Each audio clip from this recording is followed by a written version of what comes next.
And our next panel is actually very dear to my heart, and I hope for everyone, because it's more about music, culture, and heritage. And the title of the panel is Identity Preservation, Culture, and Tradition as a Leadership Asset. And sometimes what makes you different is actually what makes you powerful. Your language, your values, your traditions, your story, your cuisine.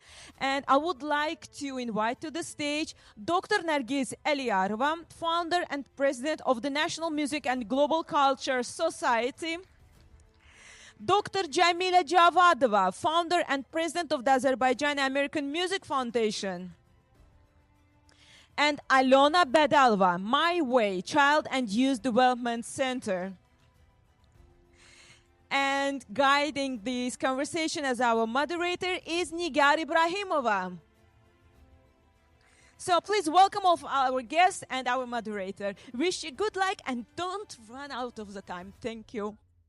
Hello, everyone. I'm aware of time and it will not take much, but I have very interesting people here next to me, and we start the conversation very short. I will try to keep my inputs to myself this time. So before we begin, I want to put things to the real ground and make it concrete. That data from Global Leadership says that companies with strong cultural identity and diversity are 36% more likely to outperform their peers. Diverse teams make better decisions nearly 90% of time, and when people feel truly belonged, their performance can rise more than half. So, which tells us something important, that identity is not a tool, is not something emotional, but it's really something concrete that leaders are built with. So we will talk deeply about cultural identity. We will touch some other points of identity. And today we will explore how culture, traditions can become leadership asset. I'm honored to be joined three remarkable women here and whose work connects culture, art, education, and leadership. Let me introduce them. Nergis Hanım Elyarova is internationally acclaimed pianist, professor, and cultural leader who has performed over 50 cities worldwide, including Lincoln Center, Carnegie Hall Stern Auditorium, and the Kennedy Center. She is Doctor of Art and author of more than 20 scholarly publications and founder of National Music and Global Culture Society. She's also president of Alliance of Azerbaijani American Organizations. Dr. Jamila Javadova Spretsberg is internationally recognized organist, keyboardist, and educator, and serves as assistant professor of organ and harpsichord at the University of Texas. She's also founder and executive director of Azerbaijan American Music Foundation. She has been awarded Teraggi Medal in 2022 for her contribution to music and cultural diplomacy. Our dear Alona Badalova is founder and president of My Way Children and Youth Development Center, and she helps young people to build confidence, identity, leadership skills. Alona Hanım is actively on building bridges between cultures and supporting young leaders. So before we start the questions, I kindly ask the audience to think of the questions. It might help you to understand the questions better and maybe compare your answers to the panelist answer in some points. And it might give you some insight. It's usually helpful. Our first question is that as it's not easy path to choose keeping your identity and living in the natural new land. So do you find or identify yourself as a risk taker? Why is it important to start even before when we feel ready to do?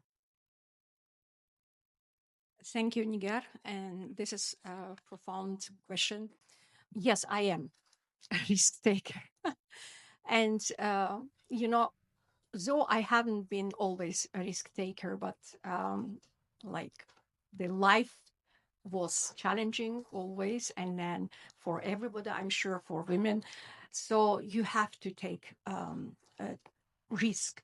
So the most risky like production which I made. It was the 100 years of anniversary of Fikret Amirov, which we made at Carnegie Hall.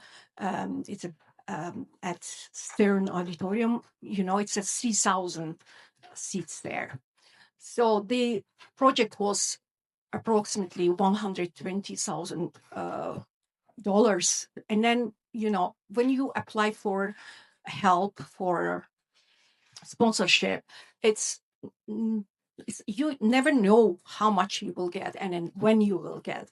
And I did understand, if I do this concert, I do it myself, first of all, and whatever happened, I will do it myself, and then I will even can go to bank and take a loan.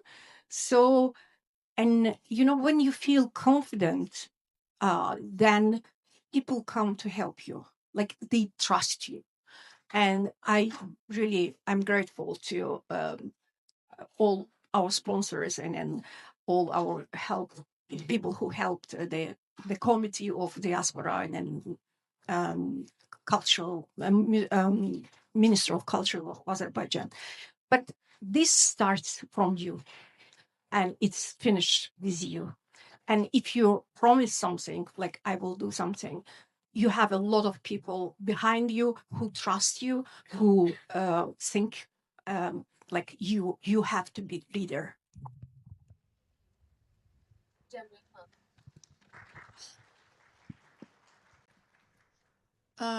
Good morning, everyone. First of all, I would like to express my deepest gratitude to Azerbaijani Women of America Association, to Lala Ragim. I am very grateful and honored to be here among so many inspiring women. So thank you for having me here. If I think of risk and why, and if I try to explain why I'm a risk taker, I think it's deeply connected to my profession.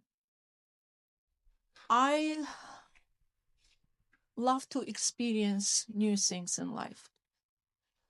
I love to live life to the fullest. I am very curious person. My profession, my passion for my profession, helped me to take this risk, to self-realize myself, to self-fulfill myself. I remember when I successfully graduated from the Azerbaijan State Conservatory at the time, everybody thought I could be a very successful teacher or performer just by staying in the capital city, Baku, where I grew up. The first thing what I did, I came to my mom and said to her that I would like to go to a different region of Azerbaijan and teach students there. Of course, it was not an easy decision, and my mom tried to prevent me from this, as probably most mothers would do. But my choice was to go to city of Agdam, which I had a connection to because from my mother's side, I'm originally from Shusha. So I decided to go to Karabakh, and I spent 4 beautiful years of working there at the college, community college, and teaching music. When I was in Agdam, I always thought, I'm not going to go back to Baku after experiencing this independence of being an educator and a performer. I would rather fulfill my dream in another country rather than in Azerbaijan. And as an organist, I have always dreamt of studying in Europe. The path was not easy. And I came to Baku, worked for the Union of Azerbaijani Musicians for a while. And the opportunity came in. I wanted to be a student at Amsterdam Conservatory in the Netherlands.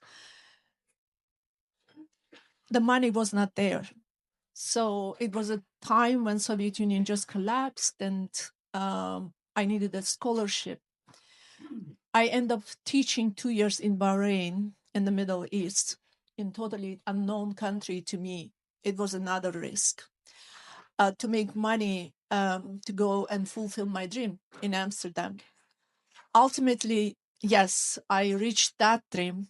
I accomplished that. I got an opportunity of exploring, experiencing, living through historical instruments of 15th, 16th, 17th, 18th centuries. It was an incredible time.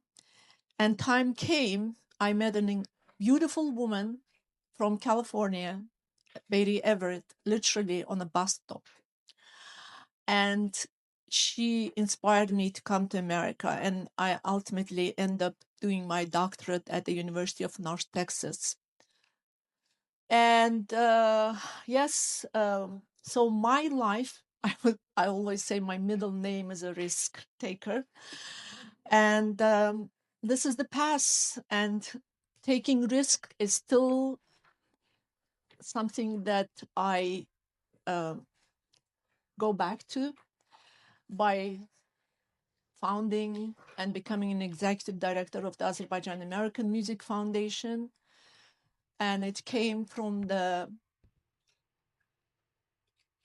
realization that my cultural representation was absent here in this country. And to fulfill that element, in 2017, I decided to launch this foundation.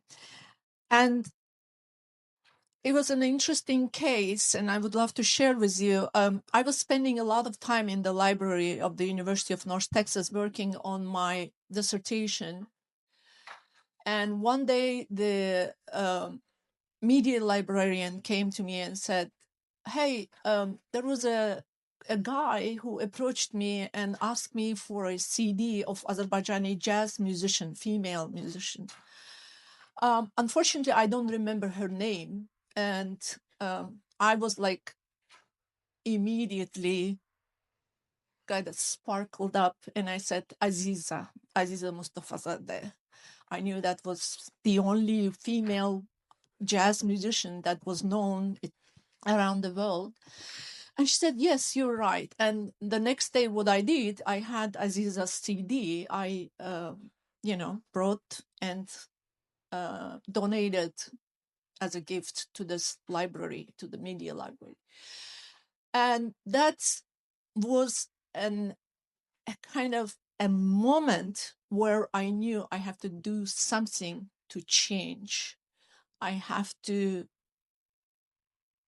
make my culture, by integrating myself into this culture, try to integrate my music, my classically trained knowledge, experience to this, that one day, in hope that we will blend into this multicultural, beautiful American society, American culture within, and become integral part of it.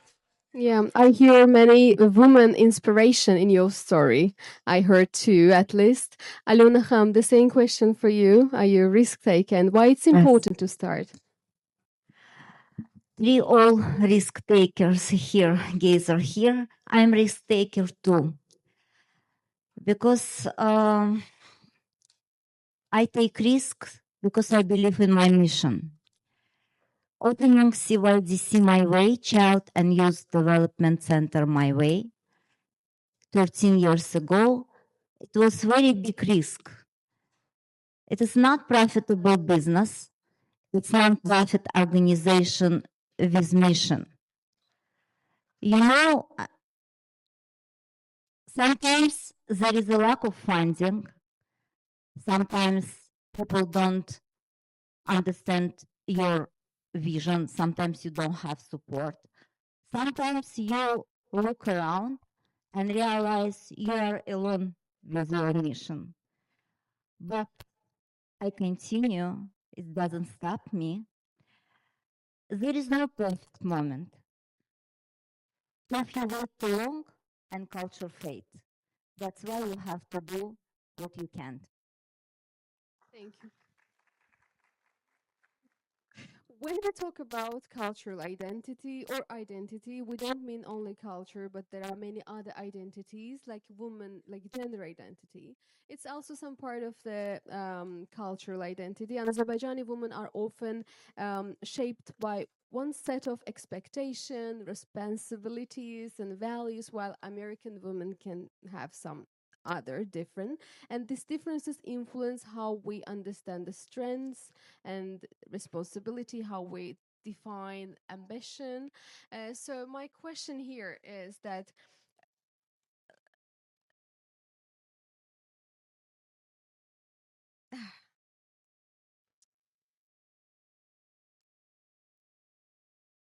ouch. So as a woman, who shapes your courage? So do you have some example woman when we talk about woman collaboration, when we talk about importance of it, not being jealous to each other? So do you have this woman and who shaped your courage? Or it can be now woman, but ideally we talk about woman. Thank you for the question. And actually, in my life, my mom was my hero, and she is Svetlana Nejefova. She was a very famous journalist, and she was a very determined person. So me and my sister, we just grown up seeing how strong she is. And I believe my courage was shaped also with discipline, experience, and by the moment when I almost fear instead of growth. Music played a major role. The piano teaches you sometimes, very honest.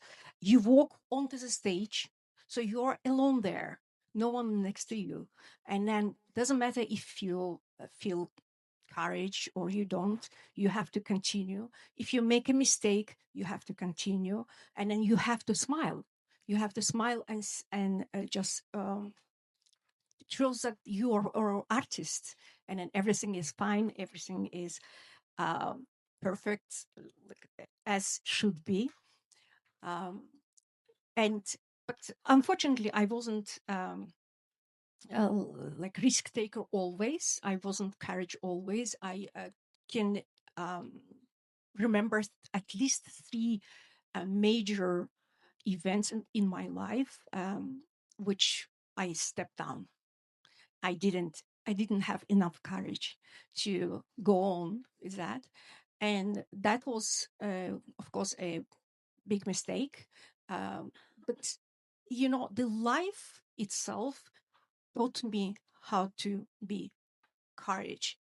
So by the time I take more and more responsibility, and then take more and more leadership, and I try my best to do these things in spite of, not because I'm not scared, I don't feel fear, but in spite of that, I feeling that I'm nervous on the stage, or I'm really scared or whatever, I have to go. And like, you have to do things not because you are afraid of or you're scared of something. You have to do it with your mission. Like, that's your mission, and you have to do that.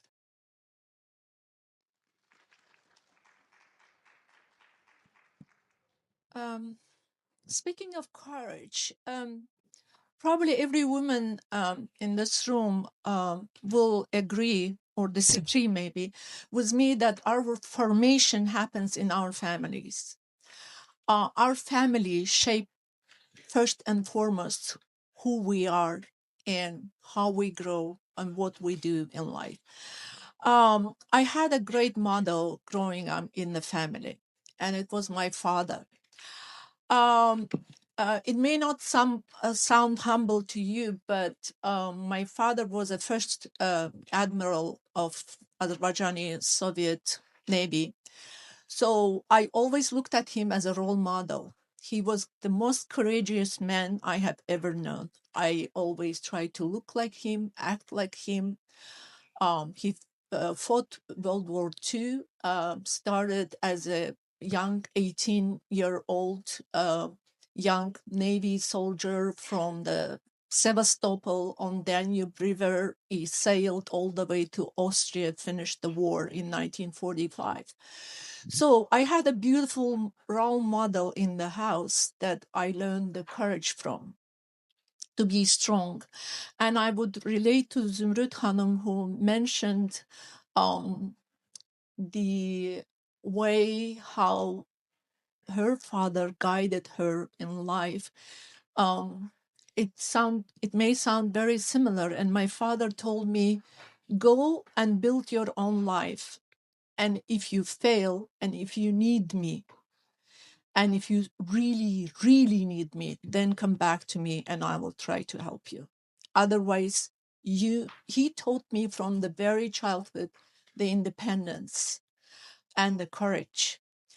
And the fact that I moved and try my best to integrate to various cultures and very contrasting cultures, starting from the Middle East to Western Europe and ultimately ending in America, probably is because of that upbringing.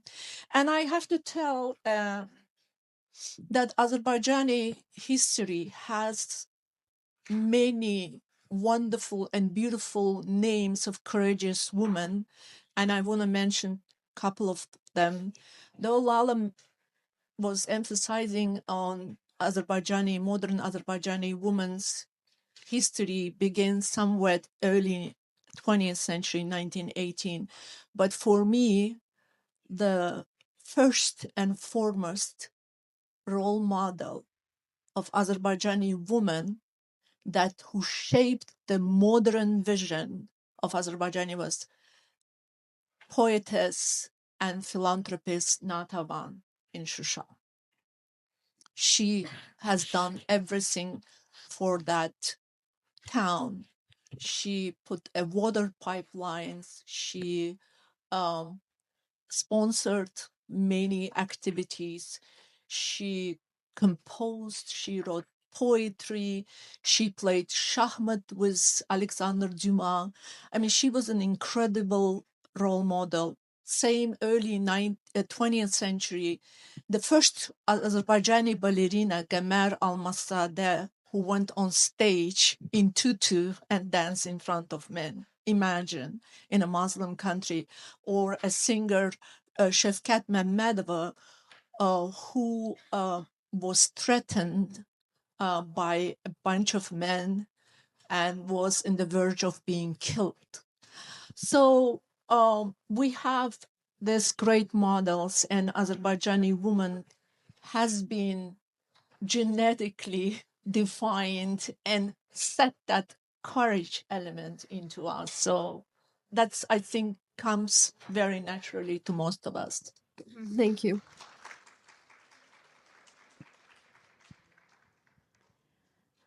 For me, courage starts with responsibility and mentors. From young age, I didn't afraid with responsibility. When I was a high school student, I volunteered in after-school program in Azerbaijan.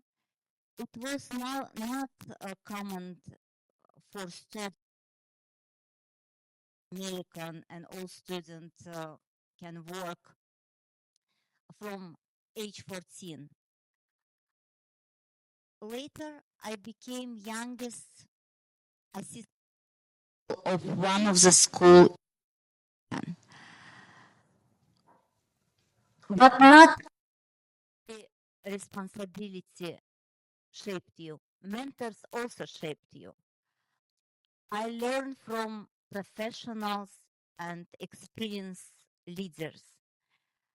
You not grow as a leader if you don't learn from others, if you don't respect their journey, if you don't respect their hard work.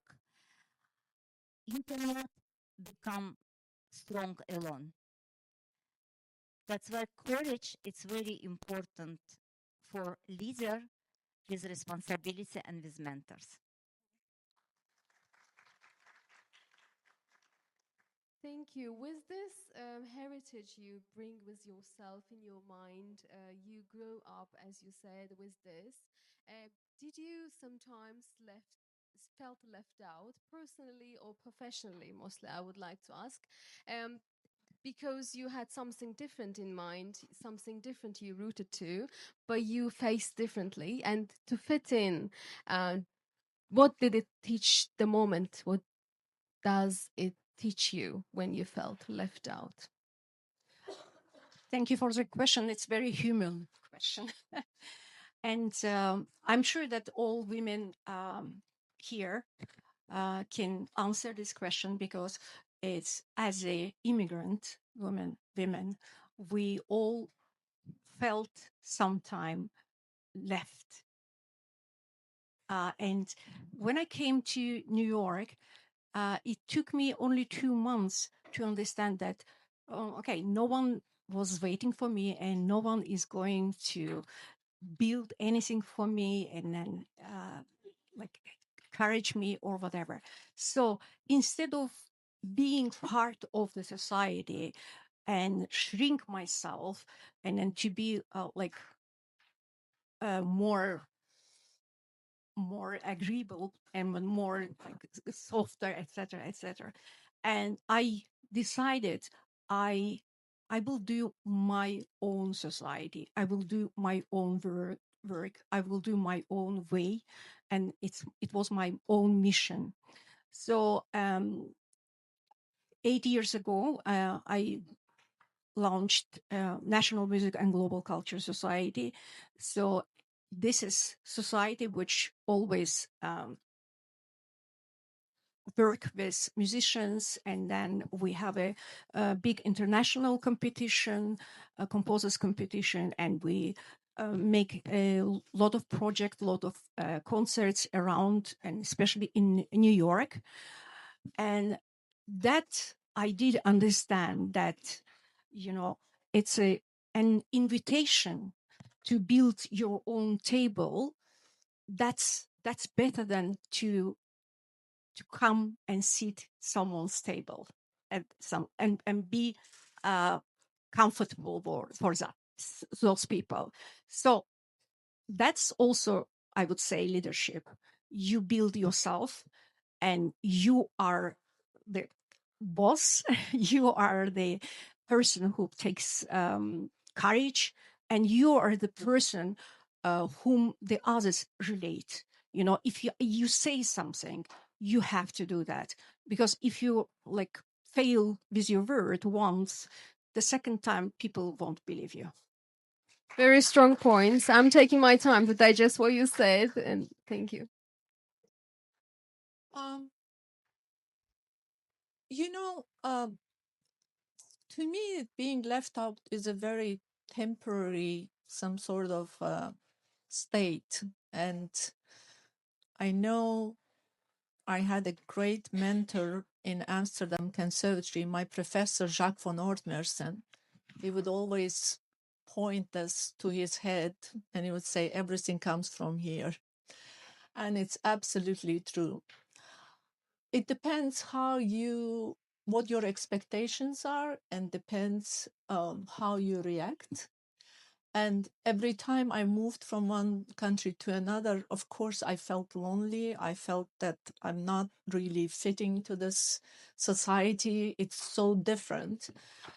But then you come to a realization that our differences is not anything to be afraid of. Our difference is a tool that can help us to contribute.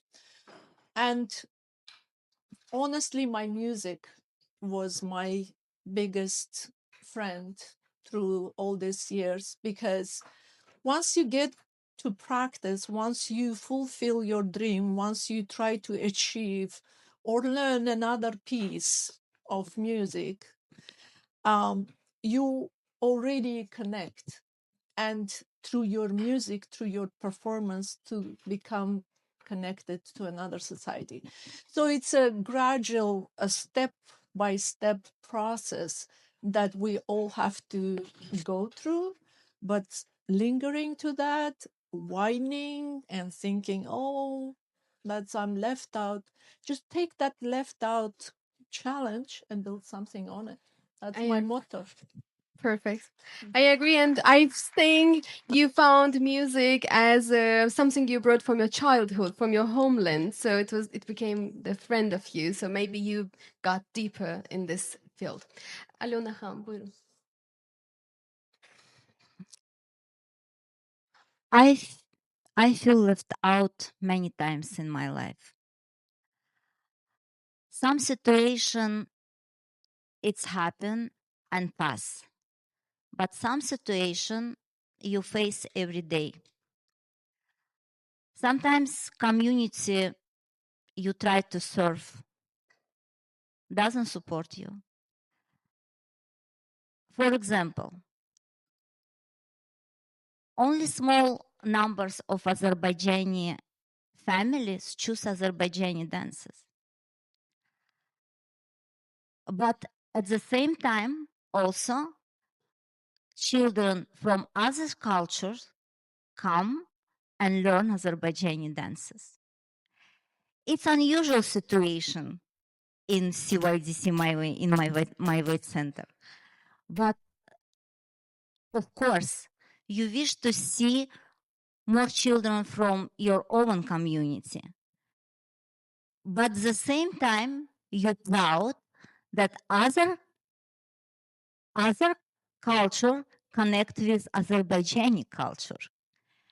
That's why leadership means it's continue anyway.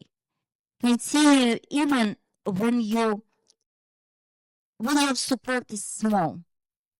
That's why for me, culture it's not about numbers. You have to do what you can. Thank you. Very strong point.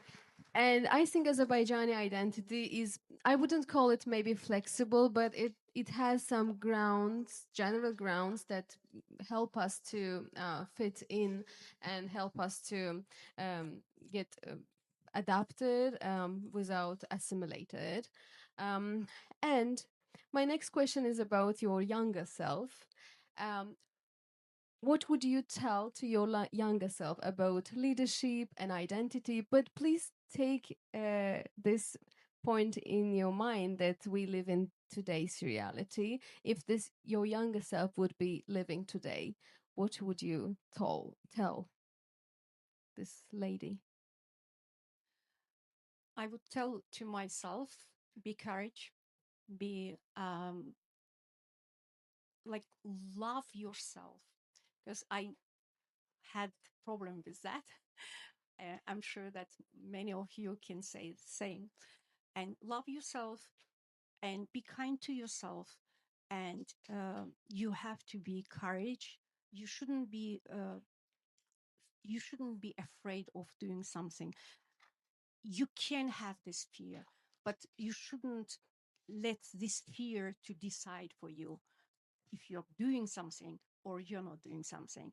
And identity is like, you know, you have to take it as advantage, not as a disadvantage, because you are not you don't look like others. You don't look like you're not from this society, so you're from different society. So don't try don't try to be acceptable for everyone. Just try to be yourself. Just try to um, love yourself, and then try to respect yourself. And that's a identity, and leadership is the main things which you can offer the the world. As for example, Azerbaijani women, I have different different culture, different language, etc. This is rich heritage, which I'm sure that every of us, we need to share.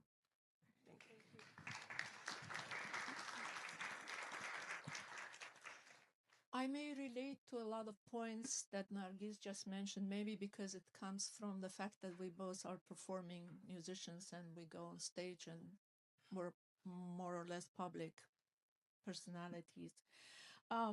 What I would say to myself, be brave, trust yourself, be kind to yourself, and take yourself the way you are.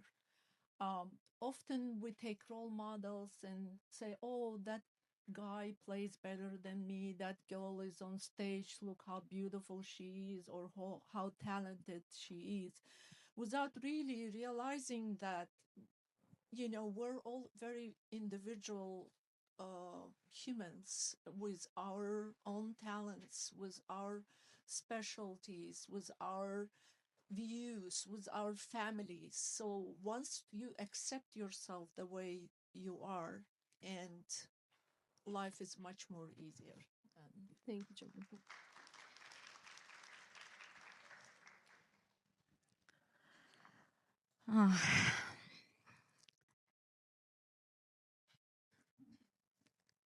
Don't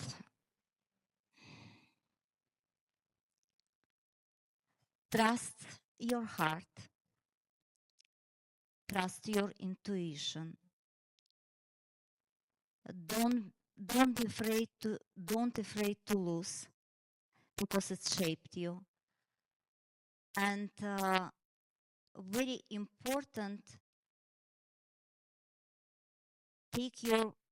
choose your way, because CYDC My Way, it's not only name, it's choice. And it's very important, learn wisdom from your heritage. That's why what I say yourself. Thank you very much.